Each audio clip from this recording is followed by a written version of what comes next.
Bonjour à toutes et à tous, c'est avec plaisir ce matin que j'ouvre ce rendez-vous pro qu'on coanime avec la région Grand Est sur le sujet de la citoyenneté et de l'engagement des jeunes. Alors votre présence nombreuse témoigne de l'intérêt qu'on porte tous collectivement mais aussi individuellement sur ces questions qui touchent au cœur même de la vie démocratique, de la solidarité et de l'avenir. En effet, alors qu'on vit dans une époque qui est marquée, on l'a tous constaté évidemment, par quantité de transitions, de bouleversements, soit technologiques, climatiques ou sociaux, l'engagement, la participation des jeunes est essentielle, voire même cruciale pour relever les défis qu'on va devoir aborder aujourd'hui et demain. Alors, avant d'entrer dans le vif du sujet, on peut se poser peut-être la question qui est: qu'en est-il en 2024 de la relation qu'ont les jeunes avec l'engagement et la citoyenneté? Alors, pour vous dresser un panorama très bref, je vais reprendre quelques constats et quelques chiffres clés que nous livre le dernier baromètre de la JEDVA, dernier baromètre 2024, fait sur ce sujet. La JEDVA, c'est la Direction Jeunesse, Éducation Populaire et Vie Associative. Alors, dans ce baromètre, on y apprend, par exemple, que les jeunes de 15 à 30 ans ont un intérêt croissant pour les causes sociales. On y apprend aussi que 3 jeunes sur 10 donnent bénévolement, régulièrement de leur temps dans des associations, par exemple, pour des sujets comme la lutte contre le changement climatique, de la défense des droits humains, de l'égalité des genres ou encore de tout ce qui tourne autour de la santé et du bien-être. En revanche, malgré leur intérêt pour les questions sociales, on peut voir aussi que la participation des jeunes autour des élections reste sur ce sujet-là assez faible.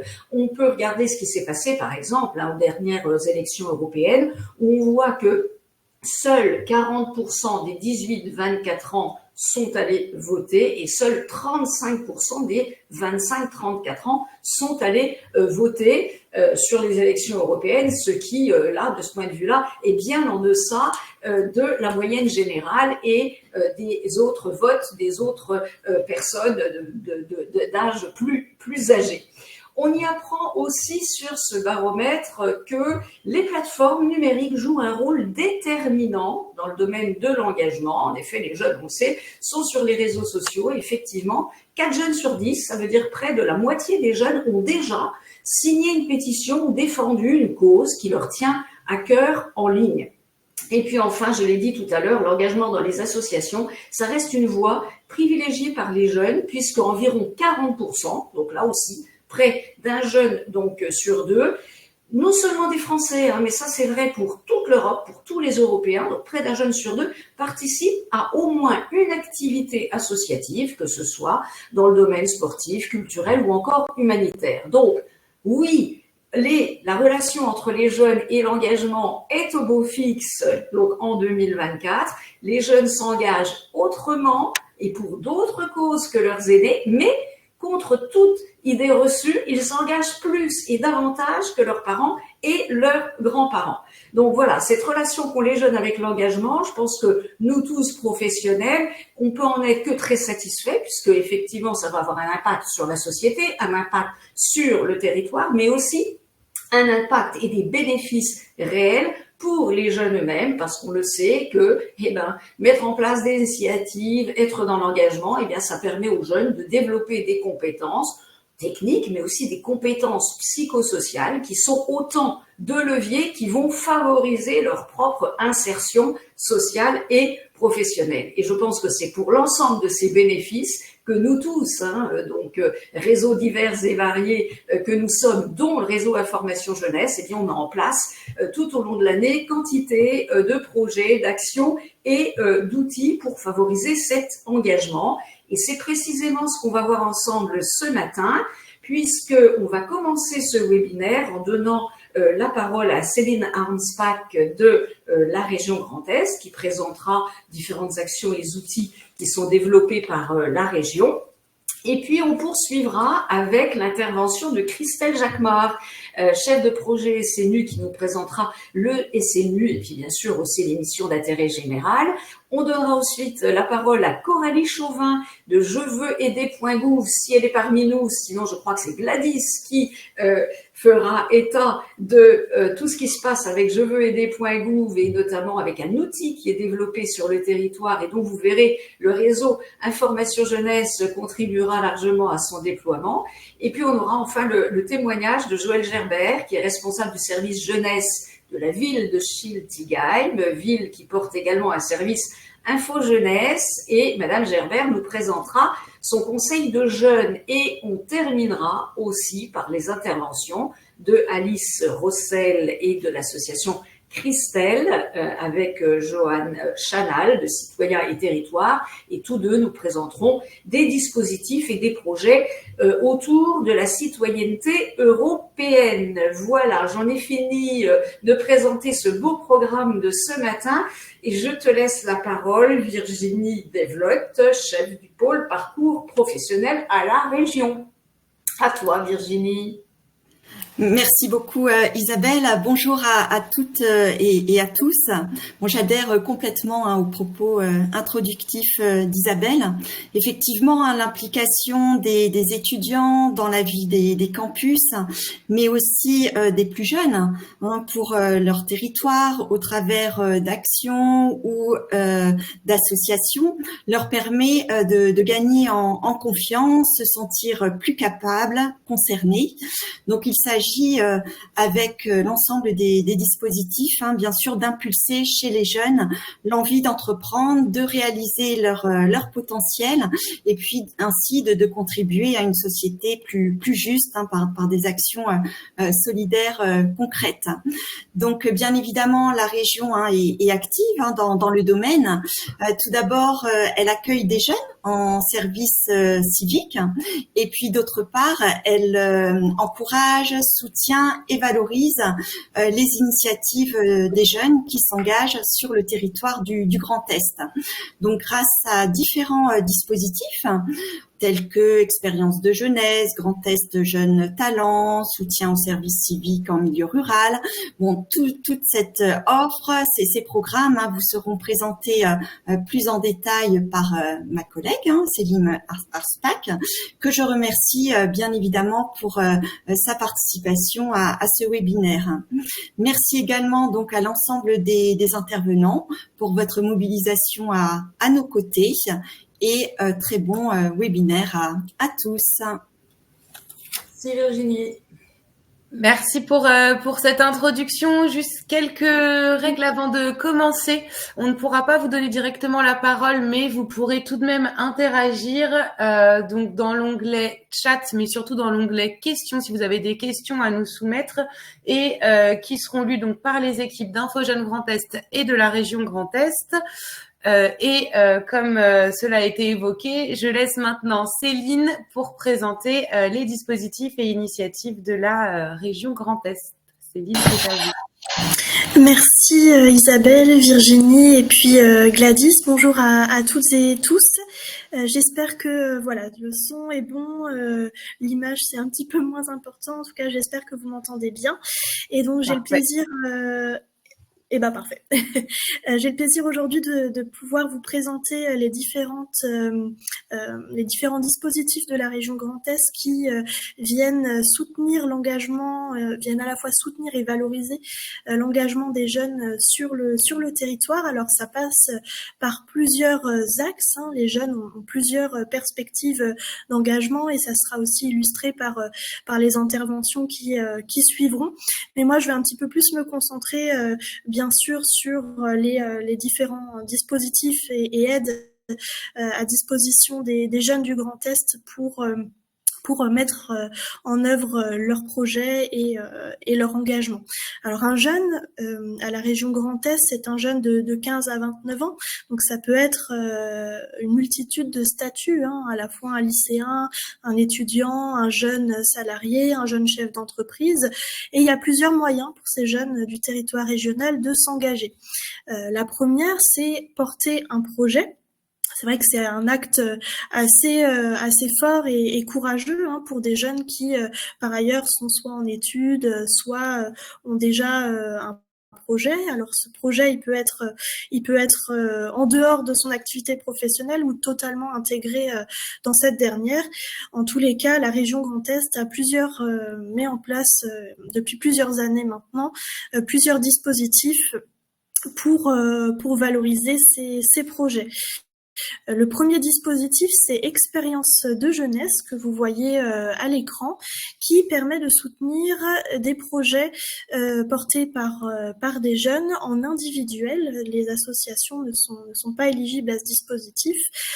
Des jeunes qui portent des projets soit citoyens, soit culturels, soit professionnalisants ou plutôt voire entrepreneuriaux, bien que les frontières sont à vrai dire plutôt poreuses entre ces différents types de projets. On peut totalement avoir un projet culturel qui va participer à la professionnalisation du jeune.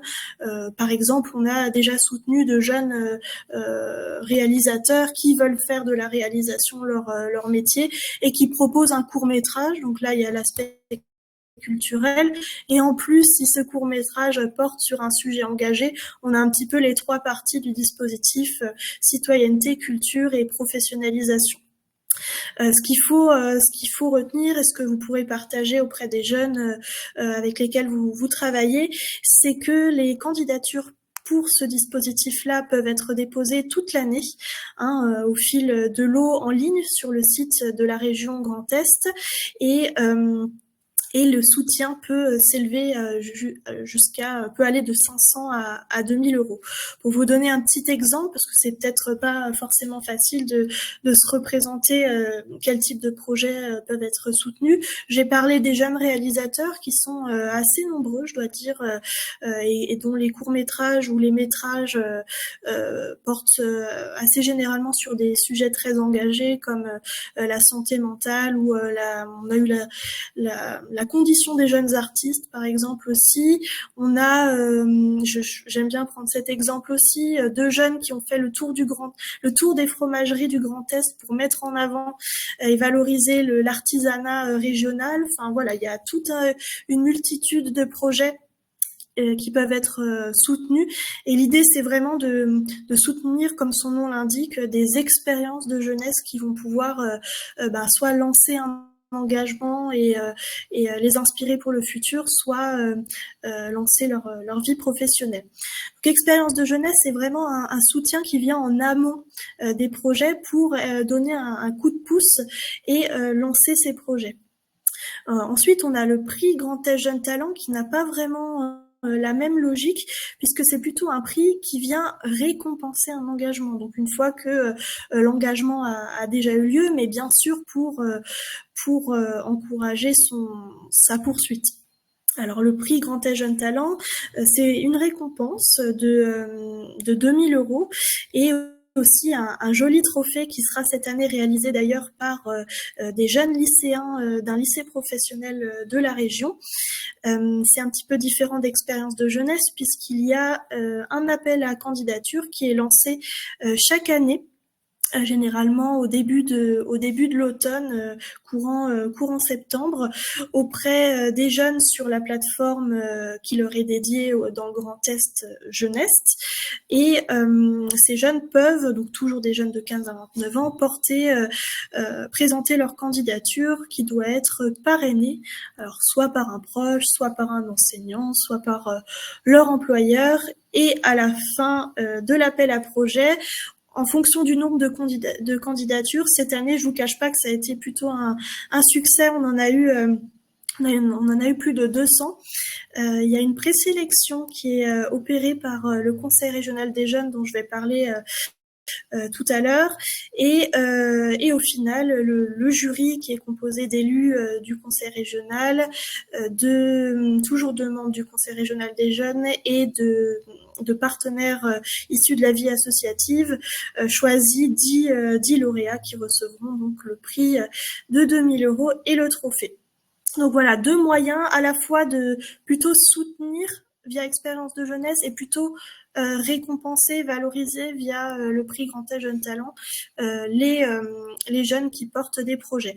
Alors c'est vrai qu'on l'a pas mis sur cette slide, mais il y a un petit peu le pendant d'expérience de jeunesse, mais pour les associations étudiantes, qui s'appelle Animation de la vie étudiante. Et pour le coup, c'est un petit peu le même principe qu'expérience de jeunesse, même si les montants sont plus élevés, on peut aller jusqu'à 8 000 €. Et pour le coup, le dispositif AVE, donc Animation de la vie étudiante, concerne uniquement les associations, ce qui n'est pas le cas d'expérience de jeunesse, comme j'ai dit tout à l'heure, qui concerne des jeunes particuliers. Donc si vous avez dans votre entourage des contacts soit de jeunes particuliers, soit d'associations étudiantes, n'hésitez pas à leur partager les informations sur ces dispositifs, expérience de jeunesse, animation de la vie étudiante et le prix Grand Est Jeunes Talents. Je poursuis puisqu'il y a une autre manière de s'engager. Bien sûr, on le verra peut-être plus tard aussi dans le cadre du SNU. C'est le fait de réaliser un volontariat. Alors, la région Grand Est s'engage de deux manières pour favoriser le volontariat, l'engagement des jeunes via le volontariat, indirectement en soutenant le développement des missions de service civique en milieu rural, avec 4 associations partenaires qui sont expertes et particulièrement impliquées dans le développement du service civique. Donc il y a un partenariat qui existe sur 3 ans, qui ira jusqu'en 2027 pour développer le nombre de missions, mais aussi la qualité d'accompagnement des volontaires dans les territoires ruraux du Grand Est, puisqu'il y a des freins à l'engagement qui peuvent exister sur ces territoires qui sont pas forcément les mêmes qu'en milieu urbain. D'ailleurs, dans les villes, il y a beaucoup plus de missions de services civiques qui sont proposées. Et donc cette subvention régionale sert à pallier les difficultés qui concernent l'accès notamment au logement. Donc il y a les associations peuvent proposer la prise en charge totale ou partielle du logement des volontaires en service civique qui sont accueillis en milieu rural. Et aussi les frais de déplacement. Donc ça peut être la mise en place d'un système de covoiturage, l'achat d'un véhicule ou d'un pool de vélo, ou enfin vraiment les solutions sont assez sont mises en place sur mesure en fait en fonction du territoire. Certains sont bien desservis en termes de transport en commun, d'autres pas du tout. Donc c'est volontairement que cette subvention peut vraiment permettre une souplesse et une créativité de la part des associations pour proposer les meilleures solutions les plus adaptées aux volontaires sur place.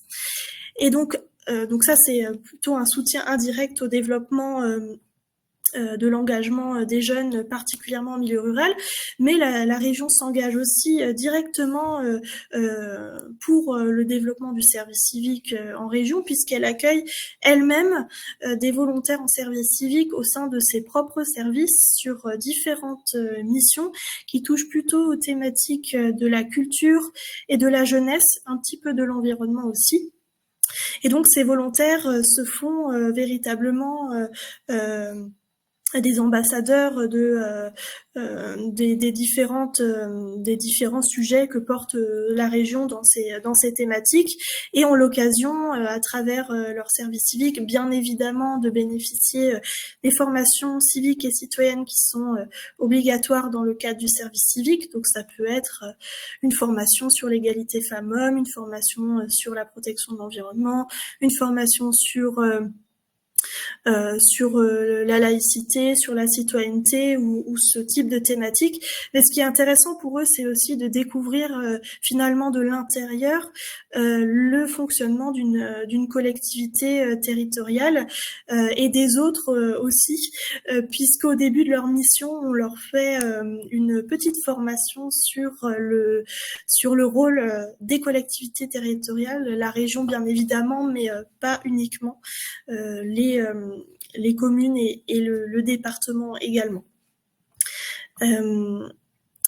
Voilà pour le volontariat. Et puis également, les jeunes peuvent s'engager en portant la voix d'autres jeunes. Ils peuvent le faire bien sûr à travers leur volontariat et à travers leurs projets, mais c'est vrai qu'on a aussi deux outils qui permettent à des jeunes qui n'ont pas forcément un projet ou qui n'ont pas de perspective de volontariat de le faire quand même et de partager leurs idées. Donc premièrement à travers le Conseil régional des jeunes du Grand Est, donc plus communément appelé le CRJ, je vais l'appeler le CRJ, qui est composé de 72 jeunes de 15 à 29 ans, donc à égalité filles et garçons.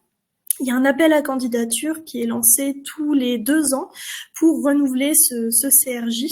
Et parmi les candidatures, généralement, on en a autour de 400, 500, sont tirés au sort les 72 membres, en faisant bien en sorte justement qu'il y ait cette parité, mais aussi que chaque territoire du Grand Est puisse être représenté. Et pendant leur mandat de 2 ans, les membres du Conseil régional des jeunes s'investissent sur plusieurs actions. Ils proposent des idées d'action aux membres du Conseil régional, aux élus du Conseil régional seniors, ils m'en voudront pas si je les appelle comme ça, pour améliorer justement le quotidien des jeunes. Par exemple, il y a un exemple très très intéressant, c'est la formation premier secours. Les membres parmi le Conseil régional des jeunes 2022-2024, plusieurs étaient mobilisés et engagés à la Croix-Rouge pour former au premier secours. Et ils se sont dit, mais nous, ce qu'on constate, c'est qu'il y a dans la région et en France de manière générale, par rapport à nos pays voisins comme l'Allemagne, pour ne pas la citer, les jeunes ne sont pas assez formés au premier secours. Et ce qui bloque généralement, c'est soit le manque de temps, soit le manque de moyens. Et donc, ils ont proposé aux élus du Conseil régional de mettre en place sur la plateforme Jeunesse une aide qui permette la gratuité de cette formation. Et c'est quelque chose qui est actuellement en place. Donc, tous les jeunes qui sont inscrits sur Jeunesse peuvent bénéficier de cette formation gratuitement, qui est prise en charge, ça coûte 60 €. Et aussi la remise à niveau qui coûte également 60 €. La région prend en charge 50% de cette remise à niveau. Donc c'est pour vous donner un petit peu une idée des actions très concrètes qui peuvent aboutir à la suite des réflexions du CRJ. Mais le CRJ il participe aussi à plusieurs manifestations qui sont soit organisées par la région, soit c'est des manifestations dans lesquelles la région est engagée pour justement aller sur le terrain, à l'écoute des jeunes, peut-être confronter un peu aussi leurs idées à la réalité du terrain, aux envies des jeunes. Donc ça, c'est très important qu'ils puissent aussi participer à ces événements. Et petit clin d'œil au dispositif expérience de jeunesse que je présentais tout à l'heure, c'est le Conseil régional des jeunes qui donne un avis sur les projets déposés pour expérience de jeunesse. Donc c'est quand même un rôle qui est assez important et ça montre la teneur de leur engagement. Mais si on n'est pas membre du Conseil régional des jeunes, on peut quand même porter une voix et donner son avis. Il y a une autre façon de le faire, c'est via la plateforme Ma Région Demain. Qu'est-ce que c'est Ma Région Demain? C'est la plateforme de démocratie participative du Grand Est où, alors dans l'année, il y a environ 5 à 6 consultations qui sont publiées, qui sont ouvertes à tous les publics. Certaines sont bien sûr plus ciblées et l'idée c'est que les citoyens puissent à la fois répondre aux consultations mais proposer aussi leurs propres idées spontanées. Il y en a déjà eu plusieurs qui ont été lancées puisque cette plateforme existe depuis 2020 si je dis pas de bêtises. Elle a émergé au moment du Covid et notamment une consultation sur la santé des jeunes qu'on appelle le baromètre de la santé des jeunes. Encore une fois, tout est lié puisque les questions du baromètre de la santé des jeunes ont été imaginées par le CRJ, le Conseil régional des jeunes. Voilà, donc c'est aussi une manière pour tous les jeunes du Grand Est qui, quel que soit leur statut, de contribuer à des consultations sur des sujets qui portent sur la jeunesse ou pas d'ailleurs, ça peut être totalement sur d'autres sujets. Et je crois que j'ai déjà dépassé le temps, donc je suis ouverte à vos questions. Merci, merci Céline pour cette présentation. Donc on le voit, hein, la région est très engagée sur ce sujet. Donc il y a pléthore de dispositifs et d'outils qui existent. J'ai mis quelques liens, donc les liens pour illustrer justement les propos de Céline. Vous retrouverez toutes les informations sur les sites internet. Il y a quelques questions, mais là, au vu du timing et de la richesse aussi du webinaire, Céline, si ça te convient, je te laisserai y répondre peut-être par écrit directement dans le chat, notamment sur les offres de services civiques de la région dans le domaine de la culture. Et il y en avait une autre dans l'onglet questions, mais il me semble que Alice Rossel de l'association Christelle est en train d'y répondre. Donc, il ne faudra pas hésiter à compléter ses propos au besoin. Donc, on va poursuivre tout de suite avec Christelle Jacquemart, qui est chef de projet SNU et qui va nous expliquer donc ce qu'est le SNU, même si je pense que beaucoup savent ce que c'est, mais donc surtout aborder le temps d'engagement citoyen, puisque c'est aussi sur ce champ que vous, professionnels, vous pouvez agir pour informer, accompagner ou s'engager dans la démarche. Et donc, c'est l'objectif de l'intervention de Christelle aujourd'hui. Christelle, c'est à toi. Bonjour, merci beaucoup.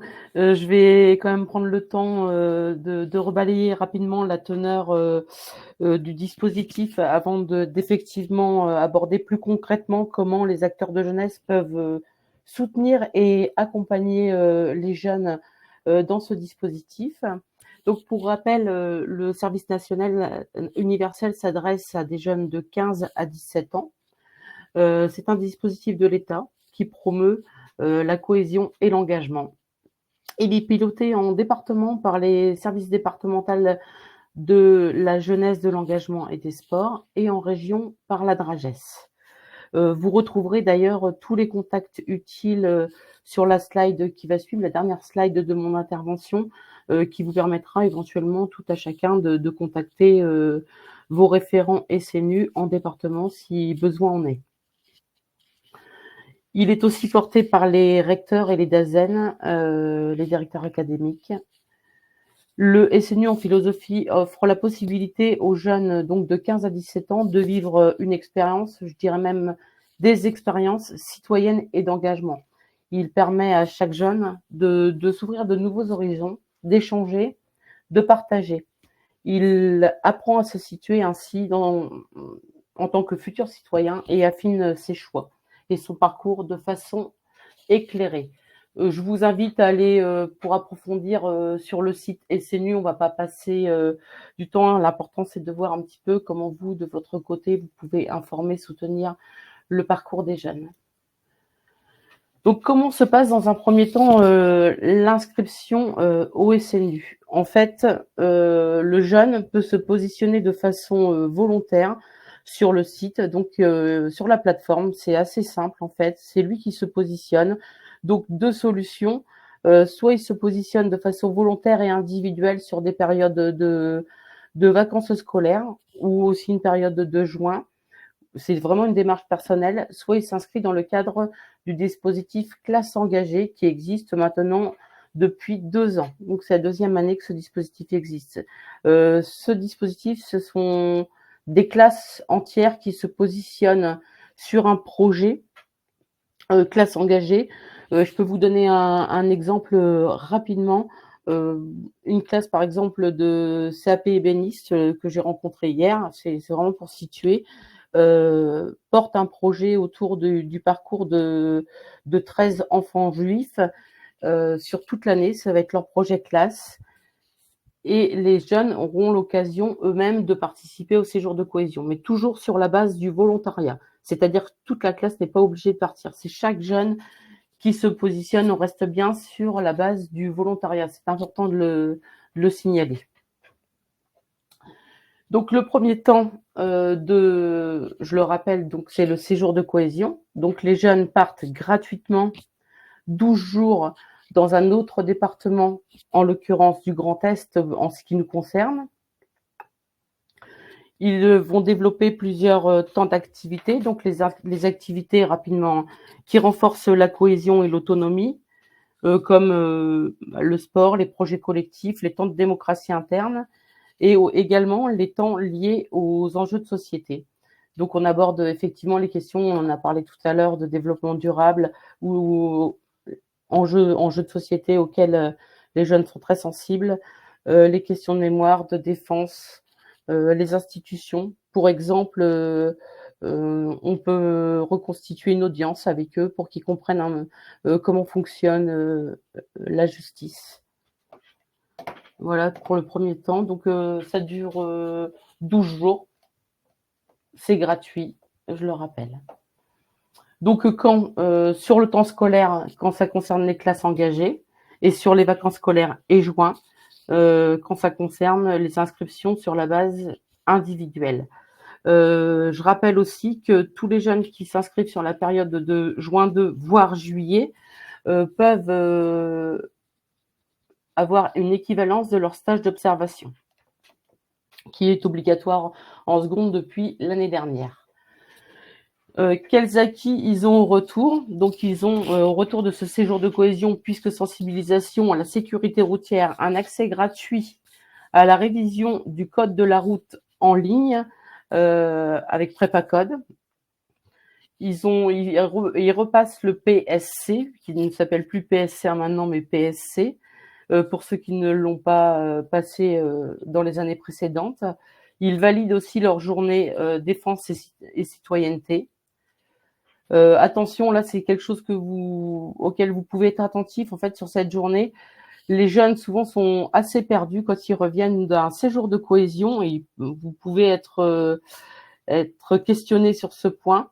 Les jeunes, quand ils ont l'attestation, donc du séjour de cohésion SNU, valident cette journée. Cependant, ils doivent parfois faire une démarche auprès du SNJS de leur département et en ce sens, ils ont souvent besoin d'être accompagnés, soit par vous directement, si vous avez l'occasion de répondre à leurs questions, soit en passant par le référent SNU du département.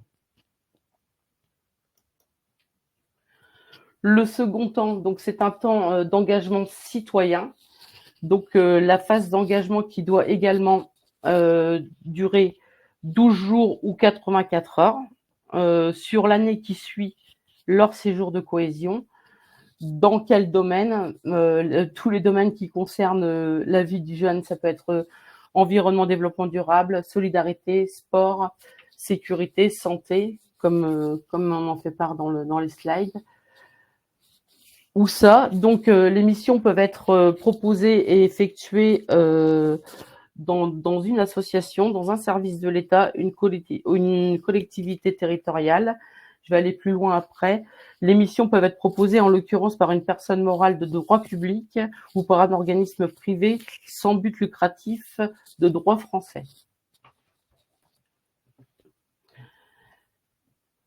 Les équivalences. Alors, ce qui est important aussi à retenir, c'est que tout jeune déjà engagé par ailleurs, nous allons reconnaître son engagement existant. On a quelques exemples de cités ici, et ça, les équivalences, vous pourrez aussi les retrouver sur le site SNU.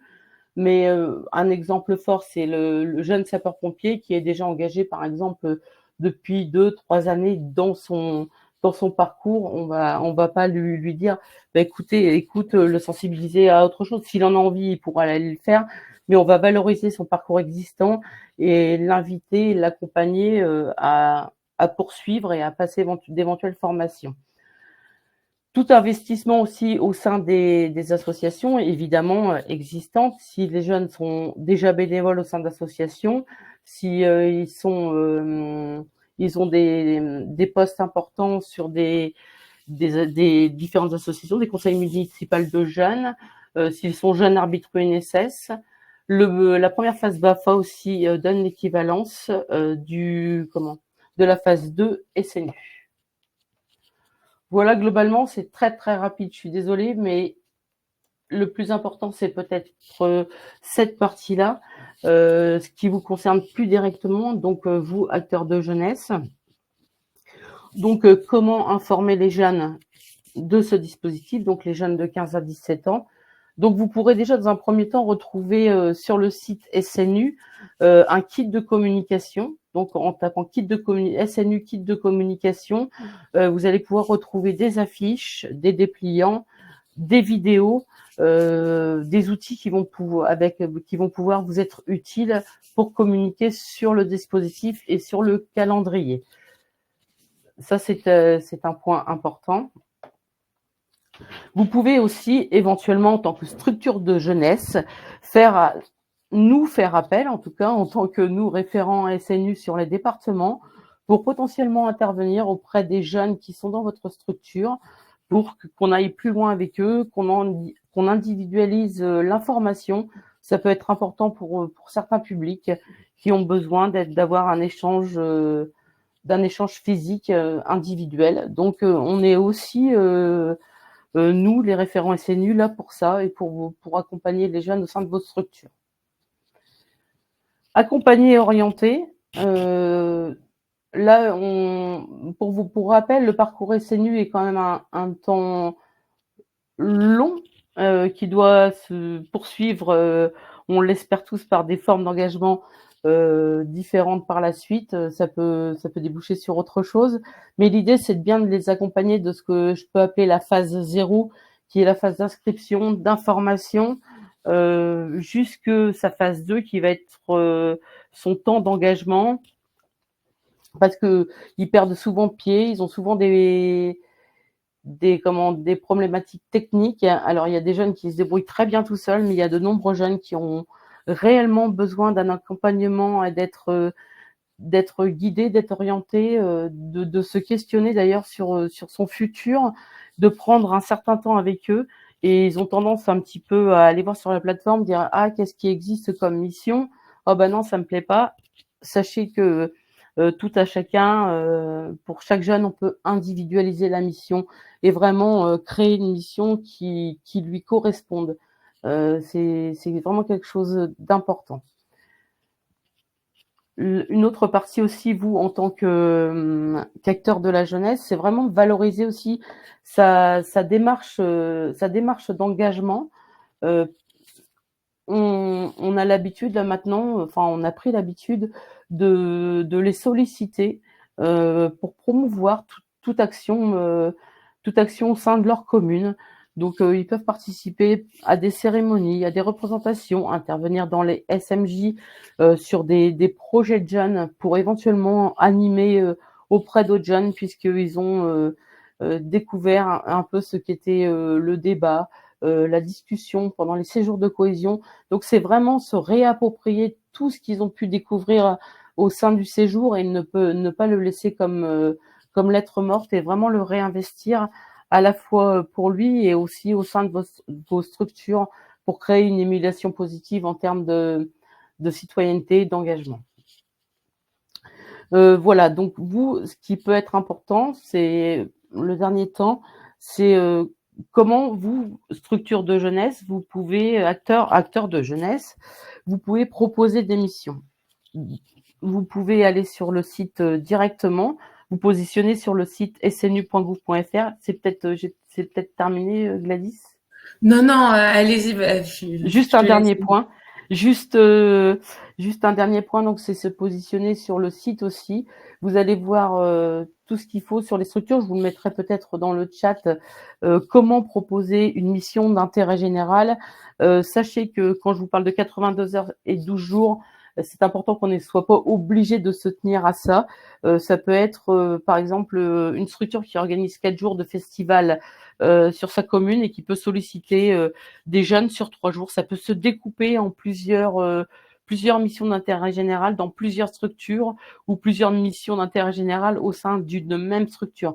À partir du moment où le jeune est vraiment trouve sa place au sein de au sein de son parcours, en fait. C'est vraiment un échange important entre la structure et le jeune. Merci beaucoup, Christelle. Et donc, il y a tous les contacts là qu'on retrouve? Ouais, c'est ça. Tous les contacts sont ici. Je vais peut-être donner un exemple de réseaux qui donnent de missions d'intérêt général avec lesquels on est amené à travailler assez facilement. Par exemple, la Croix-Rouge qui rayonne de façon territoriale. Donc, c'est pour nous assez important de travailler avec ce type d'associations. Et puis, vous avez par exemple les Restos du Cœur, vous avez les bibliothèques municipales, vous avez vraiment tout type. Pour exemple, moi, j'ai une jeune là, récemment qui a créé un coin ado dans une bibliothèque. Voilà, c'était sa mission d'intérêt général. C'est vraiment très, très large. Et je reste disponible pour toute autre question. Voilà. Merci beaucoup, Christelle. De toute façon, nous vous enverrons, donc on enverra à tous les participants le support dans lequel vous retrouverez tous les contacts au local.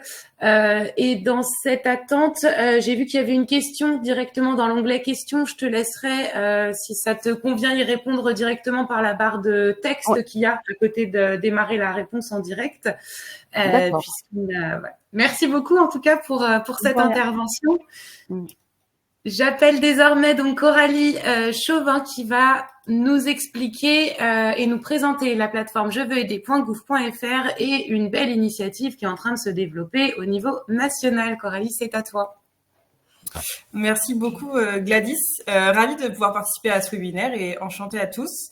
Il y a quelques personnes que je reconnais aussi qui sont présentes, donc qui ont déjà participé au projet que je vais vous présenter. Donc moi je m'appelle Coralie Chauvin, je suis responsable de l'animation de la communauté des bénévoles de la plateforme jeveuxaider.gouv.fr. Je ne sais pas si tout le monde est familier avec cette plateforme, donc je vais juste vous remettre un peu dans le contexte. Jeveuxaider.gouv.fr, c'est une plateforme, c'est la plateforme publique du bénévolat, donc nous on fait partie du service public. C'est une plateforme qui a été créée en 2017 à peu près avec la loi Égalité et Citoyenneté. Et l'objectif de cette plateforme, c'est de mettre en relation les personnes qui veulent faire du bénévolat, mais qui ne savent pas trop par où commencer ou comment trouver une mission, et toutes les associations, les organisations publiques, les collectivités qui, elles, ont besoin de bénévoles et souhaitent trouver des personnes pour les aider. Donc nous, on est vraiment une plateforme numérique qui sert à mettre en relation les deux personnes qui pourraient s'entraider.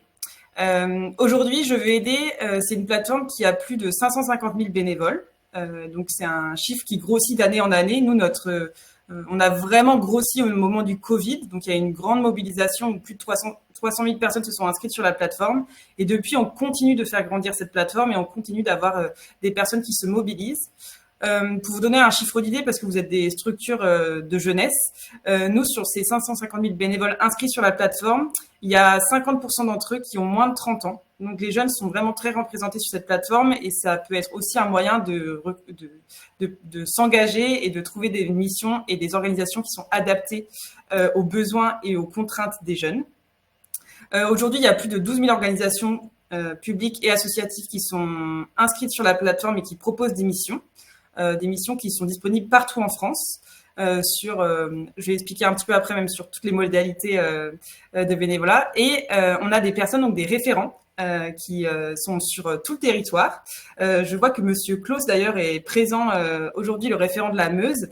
Donc c'est des personnes qui sont présentes dans chaque département de France, donc aussi dans chaque département du Grand Est, et qui vraiment font le lien entre nous, notre plateforme numérique, et le terrain, et sont vraiment auprès des associations pour, dans le cas de la modération par exemple, de toutes les missions qui sont proposées sur la plateforme, et aussi sur le déploiement et la communication de la plateforme en tant que telle. Donc voilà pour ce qui est d'une présentation assez générale de Je veux aider, et je veux bien que tu passes sur la salle suivante, Gladys, pour rentrer un peu plus dans le détail de qu'est-ce qu'on propose sur la plateforme. Donc aujourd'hui, la plateforme Je veux aider, elle est très généraliste. Ça veut dire que les missions de bénévolat, elles sont dans plein de domaines. Nous, on a 10 domaines d'action qui existent. Ça va bien sûr de la solidarité, donc quand on veut faire des maraudes, des distributions alimentaires, tout ce type d'actions de bénévoles, mais il y a aussi beaucoup d'autres choses qui sont proposées.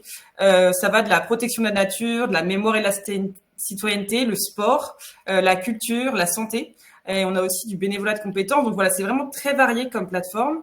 Et ce qui est intéressant, et surtout pour les jeunes et selon les publics avec lesquels vous travaillez, c'est que sur la plateforme, il y a vraiment une adaptabilité selon les contraintes des jeunes, par exemple sur la durée de la mission. Ça peut être des missions qui peuvent être très ponctuelles. Je participe une fois à une collecte nationale, enfin une collecte, il y en a une qui aura lieu ce week-end d'ailleurs, ou quelque chose de plus régulier. Faire du mentorat une fois par semaine, participer à quelque chose dans la culture, par exemple, aider un théâtre dans la communication une fois par mois. Et ensuite, il y a aussi des choses au niveau de la mobilité, selon nos contraintes. La région Grand Est, c'est une grande région, et parfois on a des contraintes de mobilité. Et la plateforme, elle propose à la fois des missions qui sont sur le terrain, donc vraiment au plus près des bénéficiaires, mais on a aussi beaucoup de choses qui peuvent être faites à distance et qui sont proposées sur la plateforme, comme je le disais tout à l'heure, peut-être être community manager d'une association, peut-être passer des appels téléphoniques auprès de personnes isolées.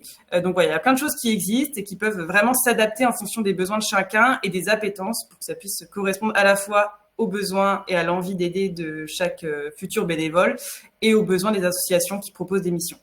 Donc voilà, l'idée pour nous, c'est vraiment avec cette plateforme de favoriser l'engagement et de faire en sorte que chacun puisse avoir accès au bénévolat. Et dans cette veine-là, donc dans la mission que j'ai, qui est donc d'animer une communauté de bénévoles sur le terrain. Donc moi, mon objectif à travers ma mission, c'est qu'on s'est dit on a 500 000 personnes qui sont inscrites sur cette plateforme, 500 000 personnes qui veulent faire du bénévolat, qui ont un point commun. Mais comment on fait pour qu'ils se rencontrent et peut-être qu'ils s'entraident ou qu'ils se mobilisent? Donc c'est là que je suis arrivée pour créer ces espaces pour échanger et faire en sorte qu'il y ait du lien qui soit créé entre toutes les bénévoles de France, mais surtout ceux de Je veux aider. Et donc, on a créé notre communauté. Et suite à ça, on voulait créer un outil qui puisse aider notre communauté à devenir témoin et porter la parole du bénévolat sur les territoires. Et donc, ça s'est retranscrit par la création d'un atelier. Donc, c'est la fresque du bénévolat. Je ne sais pas si vous êtes familier avec la fresque du climat.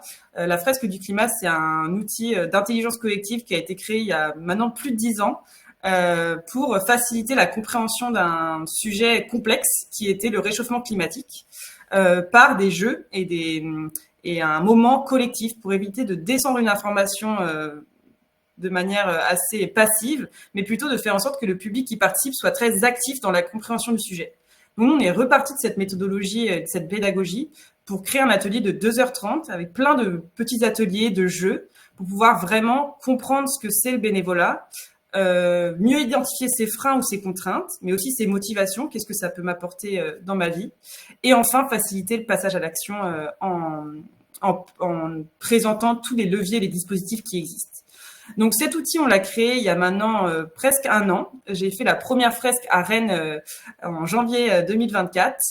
Et depuis, on est un peu partout sur le territoire. Et vraiment, notre objectif avec cet outil, c'est d'offrir cet outil à toutes les organisations et les associations qui souhaitent sensibiliser au bénévolat et donner un certain élan collectif dans leur territoire pour faire en sorte que les personnes aient une meilleure connaissance du bénévolat et s'engagent peut-être près de chez eux.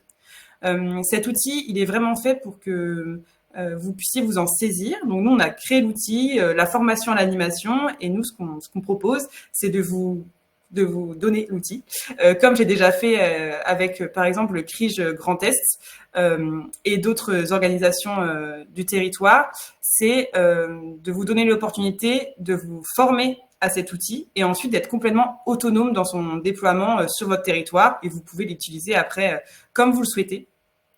Pour des publics souvent qui sont des personnes qui ont peut-être envie de se lancer mais qui ne savent pas comment s'y prendre, ou des bénévoles qui ont déjà été bénévoles mais qui ont besoin d'un élan collectif pour se lancer. Et après, peut-être la slide suivante, Gladys. Ah oui, voilà, j'ai donné quelques chiffres et aussi quelques visuels pour vous concrétiser un peu à quoi ressemble la fresque. Donc, la fresque du bénévolat, c'est un atelier très ludique qu'on a voulu thématiser sur le thème de la randonnée. Donc, on part dans la plaine des découvertes, les sentiers de la réflexion. Donc, c'est quelque chose qui est très ludique, très pédagogique aussi pour les jeunes. Et ensuite, on a beaucoup de cartes et d'éléments. On vient dessiner sur une fresque en papier. Enfin, c'est quelque chose qui est très, très, très ludique. Et aujourd'hui, pour vous donner quelques chiffres, il y a déjà plus de 40 fresques qui ont été animées partout en France. Donc, on a déjà plus de 10 villes qui ont été embarquées. Dans le Grand Est, donc on a pu déjà embarquer la ville de Reims et de Strasbourg. Metz et Nancy seront à venir très bientôt. Et donc là, on a déjà plus de 360 personnes qui ont été sensibilisées, avec une majorité de jeunes. On a une communauté, un groupe de 60 animateurs qui ont été formés à l'animation, notamment Gladys qui est présente ici, qui est aussi formée à l'animation, et René Charles qui est aussi du CRIJ, qui sont formés. Et je crois que j'ai également vu Monsieur Stéphane Rachel qui est présent, qui est aussi formé à l'animation. Donc voilà, on a plusieurs personnes un peu partout en France qui peuvent animer cette fresque. Et plus de 80 parties prenantes, que ce soit des CRIJ ou d'autres réseaux d'associations qui sont aussi parties prenantes et soutiens de ce projet. Ce projet, il est encore en coulisses. Ça veut dire que c'est pas un projet qui est officiel. Vous avez encore l'information en premier, en avant-première même, sur ce projet que l'on lancera officiellement le 4 décembre prochain, la veille de la Journée mondiale du bénévolat et du volontariat. Donc, vous aurez des informations encore plus officielles d'ici quelques semaines. On est en train de préparer ça. Mais l'idée, c'est que vous puissiez aussi rejoindre l'aventure si cela vous dit et vous parle.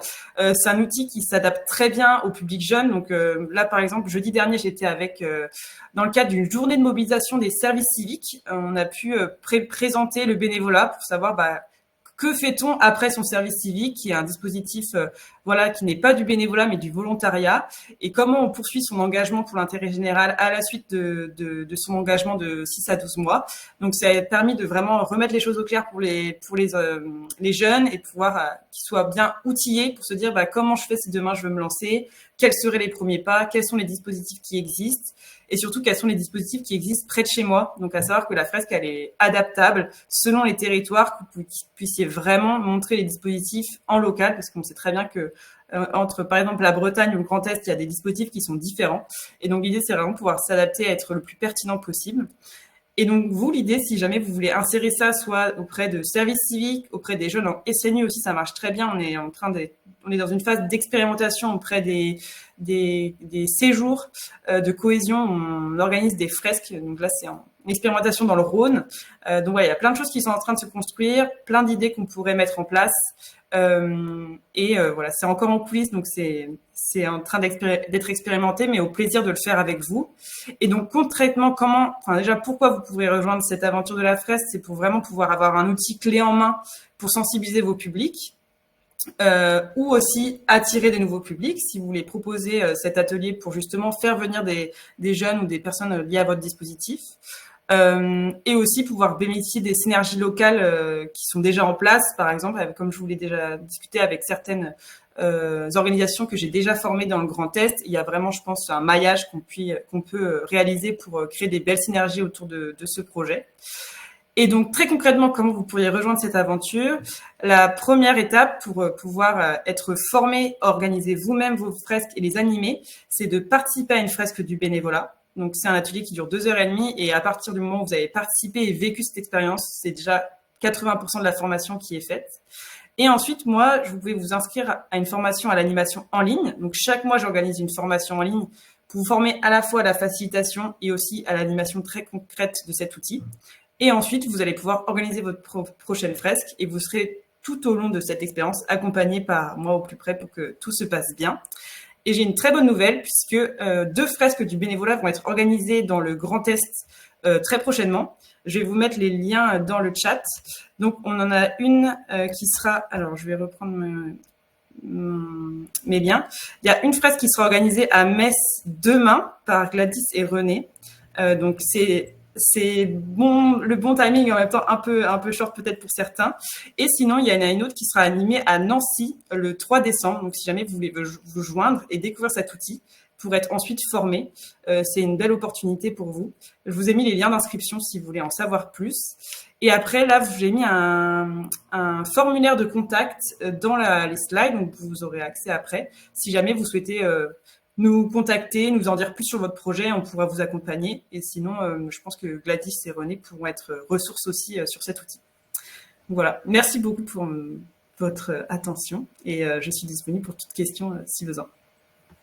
Merci Coralie pour cette présentation. Donc tout à fait, il faudra pas hésiter à me contacter au besoin pour le territoire Grand Est et notamment pour la fresque qui sera organisée demain si vous êtes intéressés ou si vous avez des jeunes aussi qui souhaitent s'inscrire et qui sont de Metz, il n'y a pas de souci. C'est une animation qui est ouverte à tous les jeunes.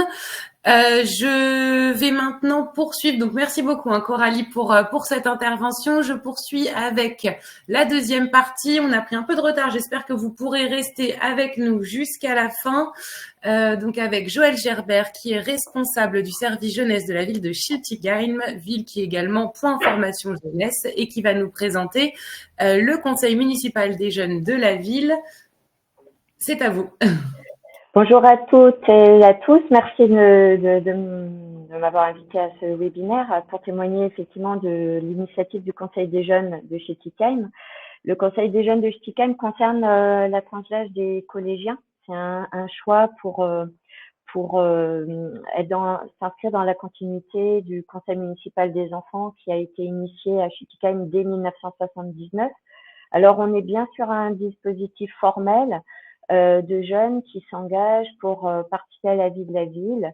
Et ce Conseil des jeunes existe depuis 1989. Il vient vraiment appuyer une politique jeunesse axée fortement sur les questions de participation et de citoyenneté jeunesse. Néanmoins, depuis 1989, ce dispositif a été adapté dans son fonctionnement puisqu'il était très, très formel avec des élections dans les collèges.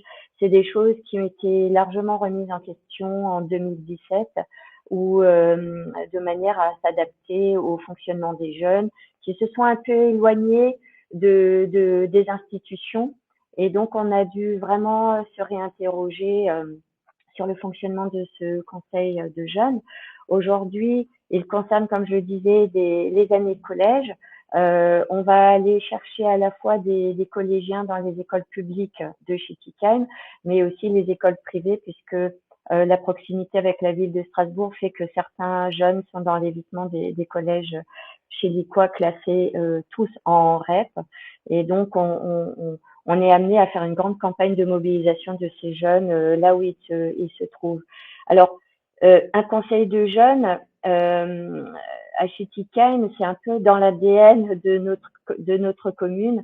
L'idée est vraiment de donner la possibilité à des jeunes d'être dans une expression libre, aussi dans le développement d'une pensée critique qui leur est propre et leur donner surtout les moyens d'agir. Et c'est toute la nature de ce conseil. Donc, je disais qu'on avait adapté les modalités de fonctionnement. Donc, on est passé de l'organisation d'élections au volontariat.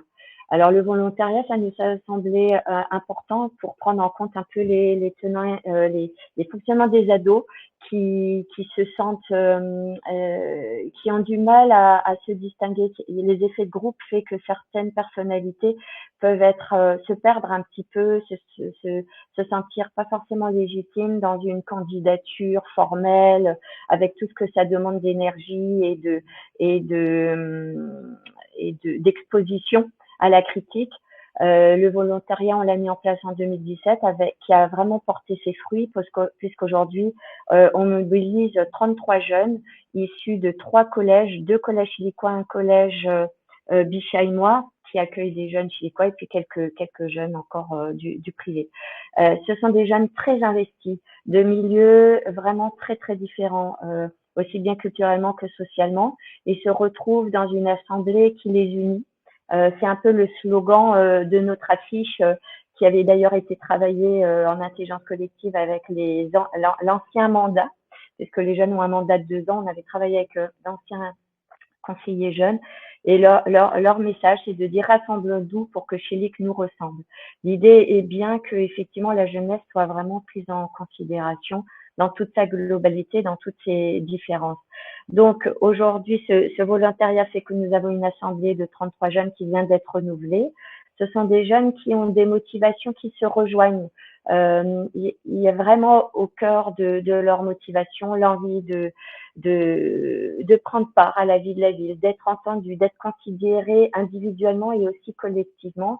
Et ils sont vraiment mus par l'espoir du changement, l'espoir de l'action.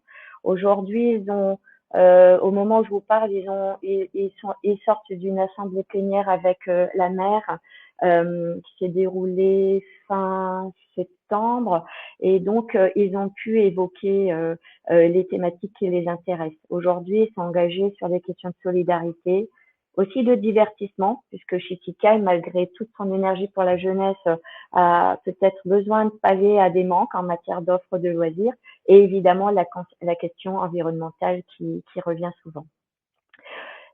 Une assemblée ne pourrait avoir de sens si elle n'agissait pas. Aujourd'hui, le Conseil des jeunes s'investit dans des actions. C'est aussi l'objet de ces conseils. À titre d'exemple, sur des projets qui se sont déroulés par le passé, les jeunes ont pu proposer des actions de plantation, des actions de rencontres intergénérationnelles, mais moins symboliquement, aujourd'hui, ils se sont investis et ils sont investis encore aujourd'hui dans un projet de skatepark qui va voir le jour à l'été 2025. Ça demande aux jeunes aussi d'avoir des clés aussi de méthodologie de projet, de se confronter à l'univers et politique et municipal. C'est cette culture de l'administration, c'est des choses qui étonnent toujours les jeunes, mais ils sont prêts à y faire face, et les professionnels que nous sommes les accompagnons, puisque nous avons une coordinatrice du Conseil des jeunes, nous les accompagnons de manière à leur donner tous les moyens de leur action. Je pense que ce n'est pas nécessaire d'être plus long. En tout cas, je pense à tous les professionnels qui sont intéressés par ces questions de participation citoyenne. Ça demande beaucoup d'énergie, ça demande l'engagement des jeunes, mais ça demande aussi l'engagement des politiques et des équipes. Et ça porte vraiment du sens et des projets vraiment très concrets. Voilà, j'ai essayé de tenir dans le timing. Merci beaucoup Joëlle Gerbert pour ce témoignage donc qui permet au service jeunesse de collectivité et plus largement à tous les acteurs qui nous suivent ce matin de comprendre le fonctionnement du conseil, d'un conseil de jeunes et l'accompagnement aussi qui en découle. Donc merci pour ce témoignage. On va poursuivre maintenant avec l'intervention donc Alice Rossel de l'association Christelle qui va nous parler du volontariat européen, de l'échange de jeunes. Je sais qu'il y avait des questions en ce sens tout à l'heure, notamment sur le transfrontalier. Donc c'est le moment de pouvoir répondre à tout ça. Merci. Merci beaucoup Gladys. Bonjour à toutes et à tous. Je vais faire au mieux pour aborder 4-5 dispositifs qui sont proposés par l'Union européenne pour les jeunes individuellement et en groupe. Donc je vais faire au mieux pour aborder ces dispositifs en quelques minutes. Je passerai pas à travers tous les détails de chaque dispositif. L'essentiel pour moi, l'idée aujourd'hui, ça va être de vous donner envie, de vous donner des pistes pour proposer des projets internationaux aux jeunes. Et puis, dans un second temps, vous pourrez faire appel à nous ou aux collègues du CRIJ Info Jeunes ou d'autres relais en région, au niveau national, pour pouvoir creuser plus le fonctionnement de ces dispositifs. Donc, un premier dispositif qui nous tient beaucoup à cœur, c'est le volontariat européen, qui est un dispositif, si vous voulez, qui propose des missions un petit peu comme le service civique, mais à travers toute l'Europe, donc les 27 pays de l'Union européenne, ainsi que d'autres pays partenaires. Ce sont des missions parfois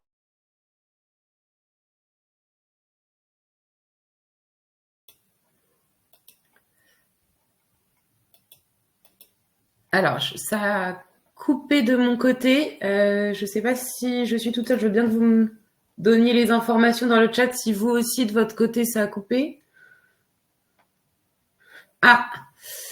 Donc il semble qu'il y a un problème de connexion. Ok, merci.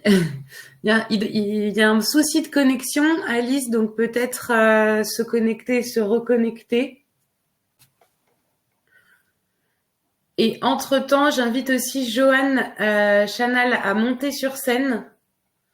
Normalement, vous allez pouvoir monter sur scène pour nous rejoindre puisque ça sera l'intervention qui viendra clôturer après ce webinaire.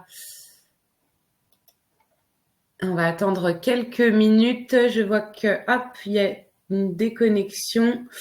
Merci Coralie encore pour cette intervention. Je vois que vous devez nous quitter, il n'y a pas de souci. Sachez de toute façon que un lien de replay sera disponible et que à la suite de ce webinaire, donc je vous enverrai le support ainsi qu'un questionnaire de satisfaction.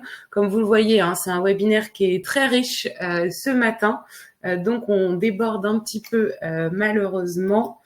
Ah, a priori, il y a un petit souci, Joanne, pour monter sur scène. Donc, je vais transmettre vos coordonnées à Delphine qui va vous contacter pour que vous puissiez intervenir. On attend encore peut-être quelques minutes qu'Alice nous rejoigne. Ah, hop.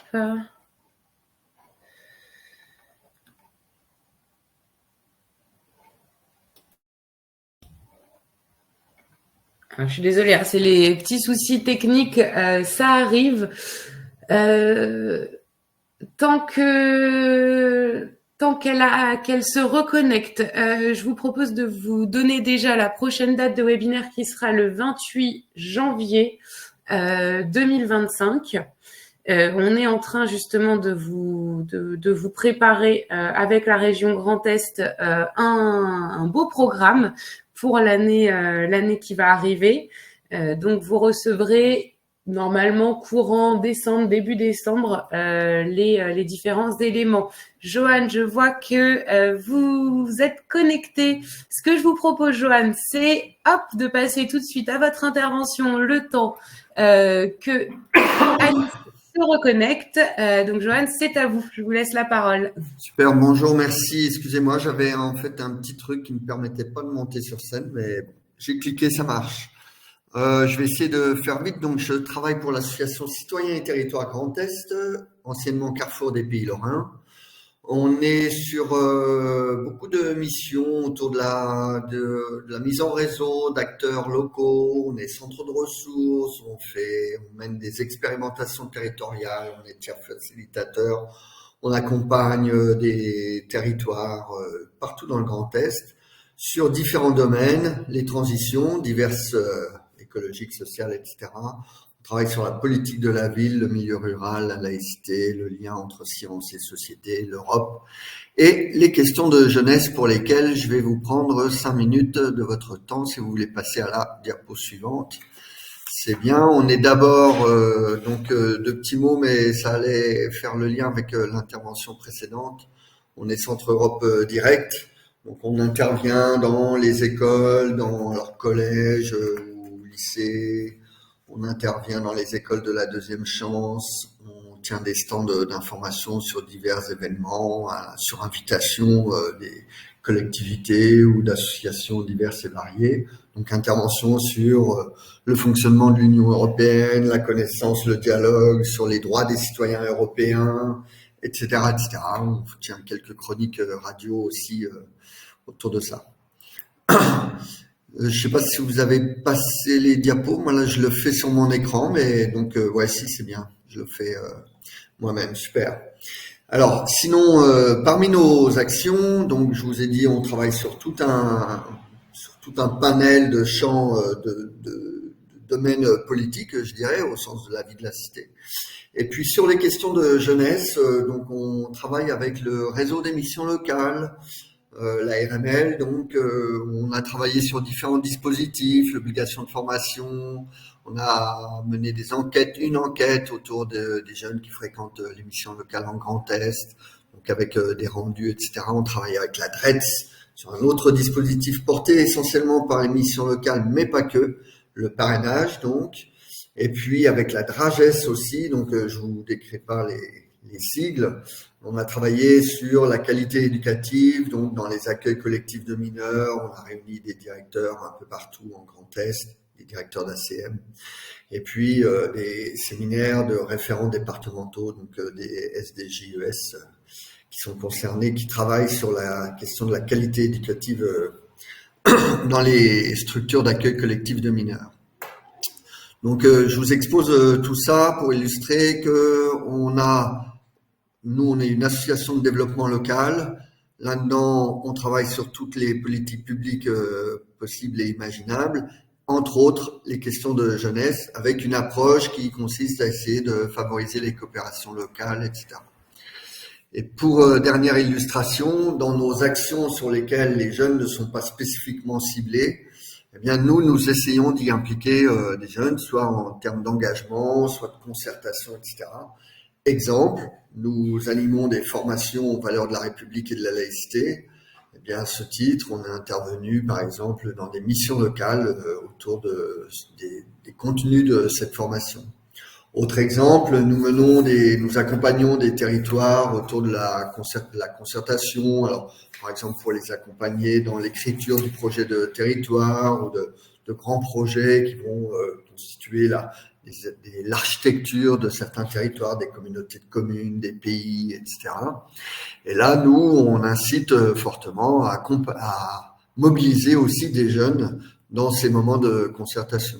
Donc, récemment, on l'a fait sur un territoire rural autour de l'accompagnement de la concertation de jeunes sur une réflexion autour du projet de territoire.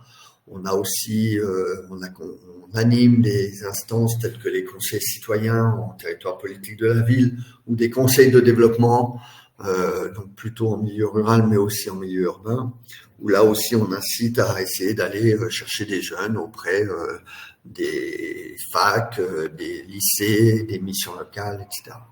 Et puis on porte, tout à l'heure a été évoqué la fresque du bénévolat, nous portons et nous animons une autre fresque, celle de l'engagement, qui doit se croiser en grande partie sur les questions traitées par la fresque du bénévolat. Voilà, si vous êtes intéressé par 2-3 éléments de ce que je viens de vous raconter, il y a nos coordonnées, on fait encore plein d'autres choses et on a un chouette site. Je crois que j'ai tenu dans les 5 minutes. Complètement, merci beaucoup Joanne pour cette intervention. On est ravis du coup de vous avoir aussi sur ce webinaire. C'est vrai qu'on n'avait pas encore eu l'occasion de pouvoir vous faire intervenir. Donc voilà, vous avez des missions passionnantes. Je vous laisserai mettre le lien de votre site internet directement dans la partie chat. Alice qui vient de se reconnecter, je vois. Donc je ne sais pas si vous pouvez... Oui, Alice, a priori ça refonctionne. On va prendre quelques minutes, du coup, on va retourner un peu en arrière. Hop, il n'y a pas de souci. Je suis vraiment navrée, je ne sais pas pourquoi mon ordinateur s'est redémarré juste au mauvais moment. Donc voilà, je vais vraiment faire de mon mieux pour tenir 1 minute par dispositif. Donc je présentais le volontariat européen, donc, qui propose des missions en lien avec des problématiques sociales, environnementales, culturelle, de langue, qui est ouvert vraiment à tous les jeunes de 18 à 30 ans, sans condition ni de connaissance de langue, ni de formation, qui est un dispositif très ouvert et qui accompagne beaucoup le jeune, qui propose des avantages très intéressants en termes de prise en charge du logement, des trajets, des frais quotidiens. Mais c'est un dispositif qui est très peu connu, donc notre association et d'autres interviennent, donc les Centres Europe Direct, notre association Christelle, donc Christelle pour Échange Européen en Lorraine, et d'autres associations interviennent pour faire connaître ce dispositif et accompagner les jeunes. J'en ai cité 3, donc Info Jeunes pour la Champagne, notre association pour la Lorraine, l'AMCED pour l'Alsace, mais il y en a encore d'autres. Donc nous vous proposons d'accompagner ou d'informer les jeunes sur ce dispositif. Nous pouvons intervenir avec des jeunes témoins pour faire découvrir le volontariat européen à vos jeunes. À l'inverse, vous avez la possibilité d'accueillir un jeune volontaire européen dans votre structure, donc pour proposer des missions qui peuvent ressembler à celles que vous pouvez proposer éventuellement à un service civique, avec toutes les spécificités qu'implique l'accueil d'un jeune étranger, un jeune qui ne parlera donc pas forcément très bien, peu ou un petit peu le français, mais néanmoins un jeune qui aura la volonté d'apprendre la langue, de découvrir des choses, d'apporter de vrais échanges interculturels, et donc ça peut être très enrichissant pour la vie de vos structures. Et donc là, de la même façon, il y a un certain nombre de structures accréditées sur le territoire, dont notre association, qui accompagne les structures qui souhaitent accueillir des jeunes dans leur démarche. Par exemple, dans notre cas, on accompagne un lycée, on accompagne une commune et d'autres associations dans l'accueil de jeunes volontaires européens. Donc, de la même manière, si c'est un projet qui vous intéresse, vous pouvez faire appel aux spécialistes de ce dispositif. Les échanges de jeunes, alors là on parle de mobilité de groupe. Les échanges de jeunes, ça ressemble un petit peu aux échanges qu'on peut vivre dans le cadre scolaire, mais donc ici dans le cadre extrascolaire. C'est donc la rencontre entre deux ou plusieurs groupes de jeunes de pays différents. Vous pouvez soit rejoindre le projet organisé par des structures étrangères partout en Europe, donc rassembler un groupe de jeunes pour vous rendre, par exemple, pendant des périodes de vacances scolaires sur place, et donc leur proposer cette rencontre avec d'autres jeunes Européens autour d'une thématique qui leur sera proposée, qui peut être en lien avec l'environnement, le sport, la démocratie, l'engagement. Et donc, la participation sera donc prise en charge pour les membres du groupe. Et si vous êtes très motivé, vous pouvez également organiser vos propres échanges de jeunes, inviter des groupes de jeunes d'autres pays européens à vous rejoindre. Alors là, c'est tout un processus, mais donc également, si c'est une démarche qui vous intéresse, vous pouvez vous tourner peut-être dans un premier temps vers l'agence Erasmus+ France, et puis ensuite par des acteurs du Grand Est comme la DRAGES, la direction régionale jeunesse et sport, qui pourront vous aider dans cette démarche. Les projets de solidarité, c'est une subvention qui permet de financer des projets locaux menés par un groupe informel d'au moins 5 jeunes, avec donc une subvention qui peut leur être proposée chaque mois pour la réalisation de ce projet. Actuellement, l'appel à candidature n'est pas ouvert, mais donc on espère que ce sera de nouveau le cas dans les mois à venir. Donc si vous avez peut-être un groupe de jeunes qui